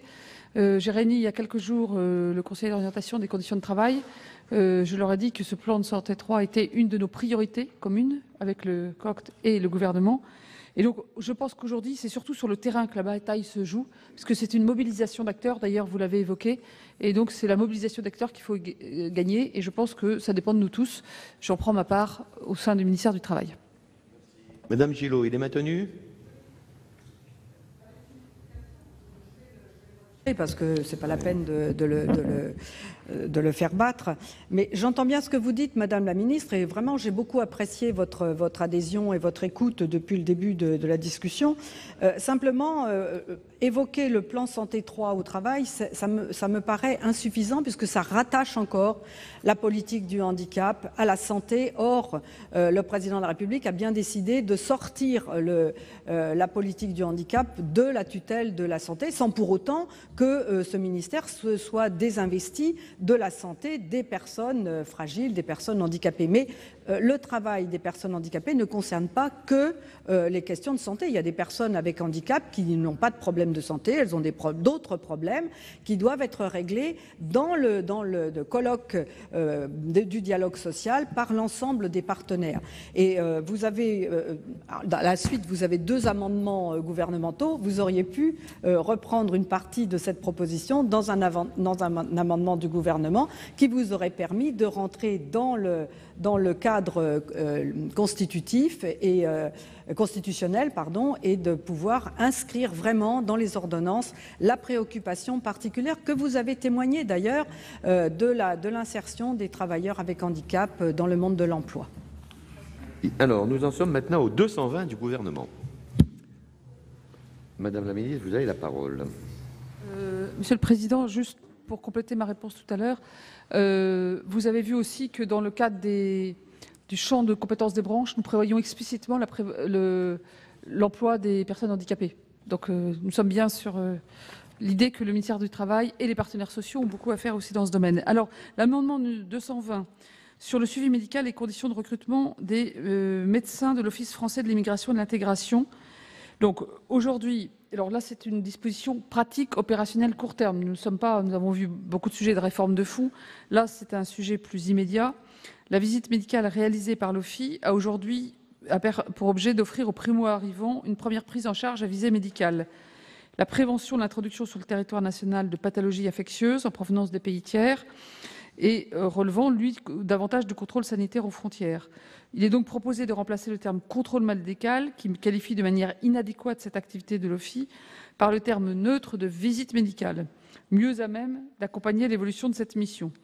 Parce que les médecins de l'OFII ont une compétence reconnue dans le domaine de la santé du public migrant, il serait souhaitable aussi, je suis d'accord, c'est vraiment un petit peu des rustines, mais on en a besoin, de pouvoir prolonger l'activité de ceux qui sont actuellement à poste et qui atteignent l'âge de la retraite. C'est un peu comme la médecine du travail, on manque de ressources, bien qu'on ait les postes et l'argent, on manque de candidats. Et là, dans ce précis, on manque aussi les candidatures et il y a un certain nombre de médecins qui seraient prêts à prolonger sur une base volontaire et donc à court terme, ce qui ne répond pas aux questions de long terme, qu'il faut traiter par ailleurs sur tous ces sujets, leur permettre de continuer leur activité permettrait d'éviter des files d'attente qui deviennent inhumaines. Merci. Monsieur le rapporteur. Merci, Monsieur le Président. Juste une chose, nous venons de terminer une campagne présidentielle et une campagne des élections législatives où le principe était le dégagisme et puis de mettre à la porte les vieux le plus vite possible. Et là, je vois qu'on a à nouveau besoin des vieux pour l'Office international et pour faire en sorte qu'ils puissent continuer d'assurer les visites médicales auprès des étrangers. Donc, nous avions, nous, Commission des affaires sociales, retiré cette cet alinéa qui avait été introduit par l'Assemblée nationale, vous voulez réintroduire cet alinéa dans le texte. Bon, introduire comme ça dans un texte relatif au dialogue social, il ne faudrait pas que plutôt ce texte relatif au dialogue social serve de véhicule à toutes les mesures que vous souhaiteriez remettre par la suite. Bon, mais nous sommes prêts à faire quand même un geste de mansuétude et j'en appelle à la sagesse de notre Assemblée. Je vais le mettre aux voix avec donc un avis de sagesse de la Commission. Qui est pour? Qui est contre? Qui s'abstient? Il est adopté. Le 237 du gouvernement. Amendement 237, encore merci de votre compréhension sur le précédent. On en a illuminé beaucoup, mais celui-là était un peu urgent. Oui, certains secteurs qui sont très concurrentiels, je pense notamment au secteur du nettoyage, ont mis en place avec les partenaires sociaux des modalités pour préserver l'emploi en organisant le transfert des personnels lorsqu'il y a une succession d'employeurs sur un même site ou à la suite de l'attribution d'un marché ou d'un changement de prestataire. L'idée, c'est que si à chaque fois que l'appel d'offres change de main, tous les salariés perdent leur emploi, c'est vraiment quelque chose qui pose problème. Et donc, c'est ce qu'on appelle le transfert conventionnel. Donc, grâce au transfert conventionnel, en cas de changement de titulaire d'un marché, les salariés voient leur contrat et ses principales conditions reprises par le nouveau prestataire. La loi travail de 2016 a reconnu la légitimité de cette pratique et a entendu lui fixer un cadre plus sûr afin que la succession des entreprises sur un même site puisse s'effectuer dans le respect des règles propres à chaque site. Mais ce qui est aujourd'hui impossible, c'est pour les entreprises qui envisagent de répondre à un appel d'offres ou à une proposition de changement de prestataire, de respecter à la fois les conditions de travail et de rémunération propres au site et d'étendre à l'ensemble de leurs salariés employés sur les autres sites les mêmes conditions en fait, des personnes nouvelles qui arrivent. En clair, ceux qui étaient dans l'entreprise A, qui sont transférés dans l'entreprise B, du coup, leurs conditions, celles plus favorables, s'élargissent aux personnes sur le site B, mais on ne peut pas imaginer que ça soit ensuite sur tous les sites de l'entreprise, car ça finit par bloquer l'ensemble du dispositif. Donc, cette disposition présume le régime juridique applicable lorsqu'un accord de branche étendu, donc il s'agit d'accords de branche étendus, prévoit la poursuite de ces contrats de travail entre deux entreprises prestataires se succédant sur un même site. Donc, c'est essentiellement le secteur de la propreté qui est concerné. Encore une fois, je rappelle qu'il s'agit de 43 000 entreprises, de 500 000 salariés, et le plus important, c'est de préserver leur emploi et les conditions de transfert, ce qui est d'intérêt général. Donc, voilà le pourquoi de l'amendement du gouvernement. Monsieur le rapporteur. Merci, Monsieur le Président. L'amendement du gouvernement vise à sécuriser les transferts conventionnels qui sont fréquents, notamment dans le domaine de la propriété, de la propreté. Je rappelle que certaines... ça concerne aussi les propriétés. Je rappelle que certaines conventions collectives contiennent des stipulations qui obligent l'entreprise qui remporte un nouveau contrat avec un client de reprendre l'ensemble des salariés d'entreprise évincés dès lors qu'ils travaillaient sur le site du client. La Cour de cassation a toutefois considéré le 15 janvier 2014 que les transferts conventionnels ne constituent pas une raison objective et pertinente justifiant une différence de rémunération entre salariés. Dès lors, c'est toute la construction des transferts conventionnels qui risquait de s'écrouler. C'est pourquoi l'article 95 de la loi travail a prévu qu'en cas de transfert conventionnel de salariés d'une entreprise vers une entreprise d'accueil, suite à la perte d'un appel d'offres, les salariés de l'entreprise d'accueil qui sont employés sur d'autres sites ne sont pas fondés à invoquer les différences de rémunération résultant d'avantages obtenus avant cette poursuite par les salariés transférés. Ce sujet donc, est un sujet très technique. Il justifie l'extension du champ d'habilitation demandé par le gouvernement et la Commission des affaires sociales a émis un avis favorable.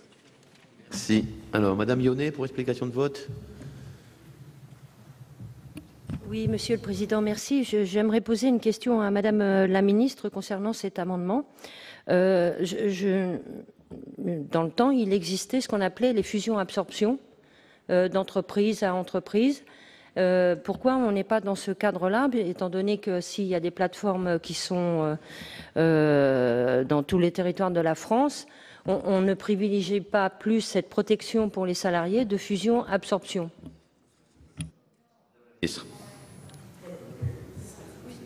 C'est un sujet tout à fait différent. Les fusions-absorptions, ça existe toujours, mais c'est tout à fait un sujet différent.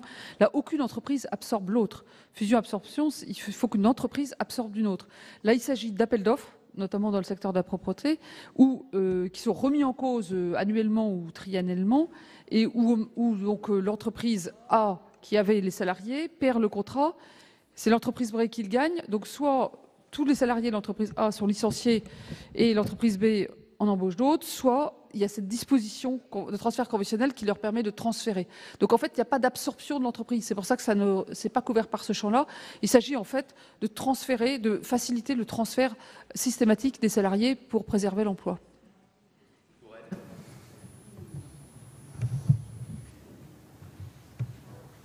Oui, juste une précision. Je ne vois pas pourquoi vous restreignez, dans votre exemple, l'amendement s'étendrait dans son application à l'ensemble des situations du même genre. Mais pourquoi vous restreignez aux entreprises de nettoyage ? En réalité, il s'agit de tous les marchés qui sont passés notamment par des collectivités locales et qui concernent des volumes extrêmement importants, que ce soit le nettoyage, mais le transport collectif, la restauration collective, la collecte et la santé, la collecte des ordures ménagères, leur traitement, bref, tous ces domaines-là sont concernés. Et la question que je voulais poser, c'est, je n'ai pas vu, mais peut-être que c'est compris dedans, je n'ai pas vu les conditions dans lesquelles ce transfert s'opérait pour les salariés, à savoir est-ce qu'ils conservent leur statut, les avantages antérieurs. Oui, mais je n'ai pas vu ça écrit, alors rassurez-moi sur ce point.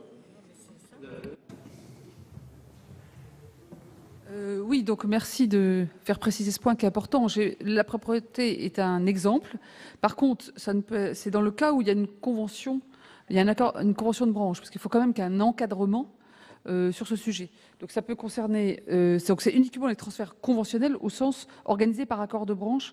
Aujourd'hui, c'est le secteur de la propreté, la restauration ferroviaire et la sécurité qui sont concernés par ce secteur. Il peut y en avoir demain si d'autres accords de branche se font. Donc, ce qui est prévu, c'est qu'effectivement, les salariés transférés gardent toutes leurs conditions, sauf s'il y a l'un des plus avantageux sur le site suivant. Donc, c'est vraiment favorable à l'emploi et à l'emploi. Je dirais ça évite deux choses, l'emploi, la perte d'emploi et dumping social. Donc, je pense que c'est une bonne pratique qu'il faut plutôt encourager.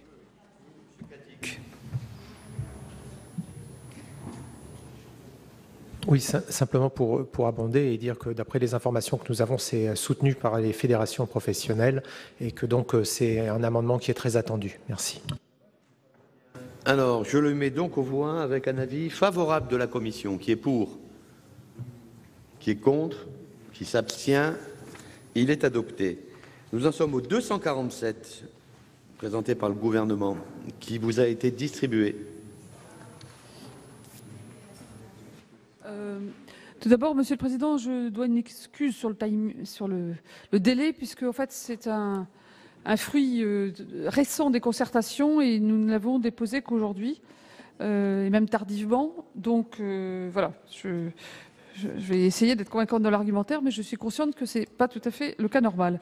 Alors l'argumentaire, c'est un sujet qui concerne les indemnités légales de licenciement. Aujourd'hui, l'article L. 1234-9 du Code du travail prévoit que le salarié en contrat à durée indéterminée a droit à une indemnité légale de licenciement dès lors qu'il compte, depuis la loi de modernisation du marché du travail, une année d'ancienneté ininterrompue au service du même employeur. Cette disposition exclut donc du bénéfice de l'indemnité de licenciement, quel que soit son niveau, une partie non négligeable des salariés, alors même qu'un licenciement constitue une rupture dans la vie professionnelle du salarié, qu'il intervienne au bout de quelques mois ou au bout de plusieurs années. Elle induit en outre des effets de seuil très importants lorsque le salarié licencié dispose d'un peu moins d'une année d'ancienneté. Donc, le présent amendement a donc pour objectif de permettre au gouvernement d'abaisser, voire de supprimer la condition d'un an d'ancienneté nécessaire à l'ouverture de droit à l'indemnité de licenciement, sachant que la durée d'ancienneté est toujours prise en compte, évidemment, dans le calcul de l'indemnité. Donc, ça ne veut pas dire qu'en partant au bout de 3 mois, on aura la même indemnité qu'au bout d'un an. Bien évidemment, il y a une notion de proportionnelle et qui est liée à l'ancienneté, mais ça permet de ne pas faire le couperet à 1 an et puis de prendre en compte un certain nombre de situations où les gens n'ont effectivement, les salariés licenciés n'ont pas d'indemnité légale avant une année continue chez le même employeur. Monsieur le rapporteur.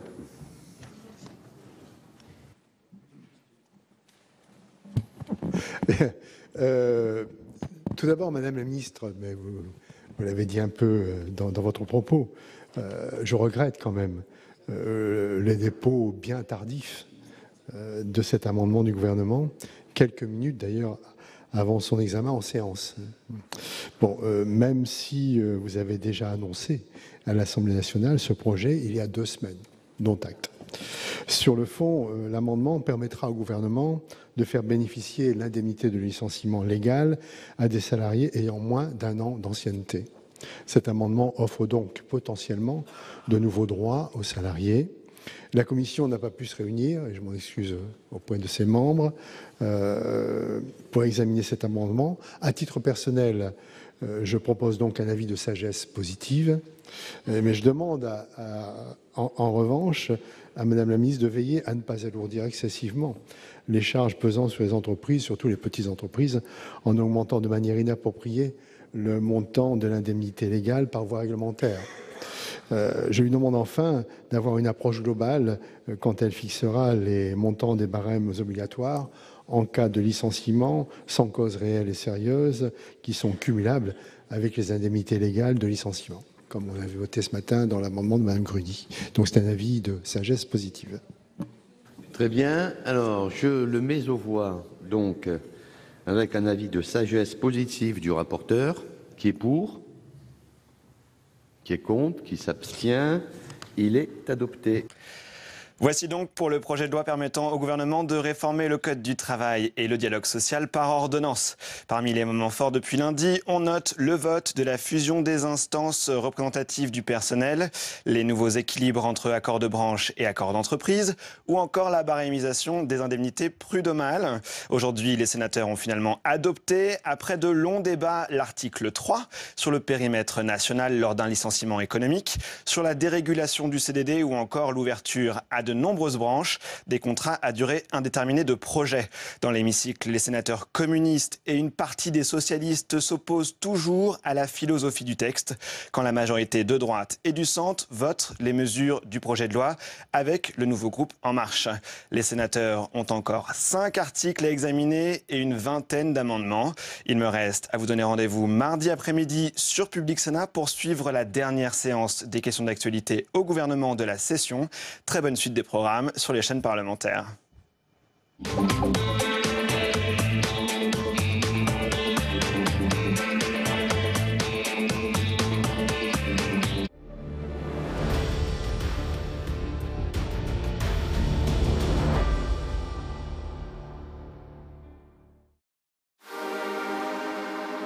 Vos rendez-vous avec Public Sénat.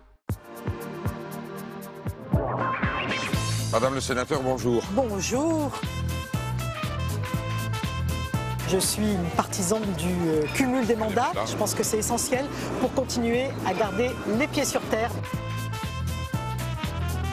C'est une propriété magnifique, c'est pour ça qu'on a voulu la préempter, pour la préserver, pour éviter la construction d'un lotissement dessus. Et maintenant, il y a une exploitation agricole qui fournit les cantines. Il y a des élus qui ont compris l'enjeu qui est primordial pour les concitoyens d'avoir une agriculture périurbaine encore en vie et capable de faire de belles choses. Et puis il y en a d'autres, ils nous voient plutôt comme des pièces de musée. Manger, c'est voter, ce soir à 18h sur Public Sénat.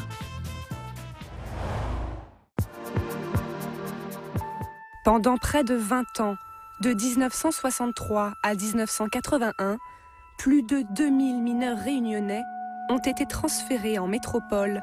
On promettait aux parents une vie meilleure pour leurs enfants, mais la réalité fut tout autre. Et surtout, les petits réunionnais n'ont jamais revu leur famille ni leur île. Aujourd'hui, ces enfants devenus adultes cherchent à remonter le fil de leur histoire. On ne promet pas à un enfant l'Eldorado, déjà qu'il est petit et tout, il ne comprend pas, et qu'on le place ici, dans une ferme, à travailler comme un noir, comme on dit. Il n'y a pas d'autre mot, de toute façon. C'est une page sombre de l'histoire française. On ne veut pas en parler. C'est vraiment un sujet tabou. Les enfants de la Réunion, un scandale d'État oublié, ce soir à 18h30 sur Public Sénat. Plongeons dans les 100 premiers jours des présidents. Entre troisième tour électoral et réformes menées au galop, comment les 100 jours sont-ils devenus le premier critère d'évaluation des chefs d'État? Les premières mesures, les 100 jours de Giscard d'Estaing, c'est surtout des mesures symboliques. On se souvient de mesures plus importantes, comme la loi sur l'avortement avec Simone Veil. Donc tout n'est pas jeté dans le bilan de Valéry Giscard d'Estaing. Mais je pense que ce par quoi il a péché, c'est par un excès de communication sur un pays qui avait besoin peut-être de réformes plus en profondeur. L'info dans le rétro, présidentielle, 100 jours pour convaincre, demain à 23h sur Public Sénat. Public Sénat, au cœur du débat.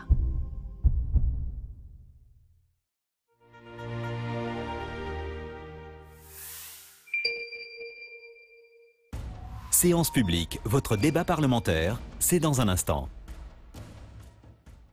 Flash Talk, c'est l'émission où vous faites le débat. C'est vous qui l'a réalisé également, c'est un truc de dingue quand même. Qu'est-ce qu'il y a envie de filmer? Quand vous achetez, vous vous sentez exister? Bien sûr. Il faut vraiment arriver à une manière de consommer autrement. Bah non, moi j'entends bah non. Hein. Qu'est-ce que vous avez à dire là-dessus? Je trouve qu'on met beaucoup en avant les côtés négatifs des footballeurs. T'as fait des vrais plans à la Spielberg un peu? Flash Talk, présenté par Sonia Kironi et Raphaël Yem, ce soir à 19h30. Il serait aujourd'hui plus de 600 000 en France les autistes. L'autisme, une maladie aussi étrange que fascinante, est toujours aussi mal diagnostiquée et mal prise en charge dans notre pays. À l'affiche de grand écran, le bouleversant docu-fiction Le cerveau d'Hugo, grand écran comme toujours, en partenariat avec France Culture. Grand écran, présenté par Émilie Aubry, chaque dimanche à 20h30.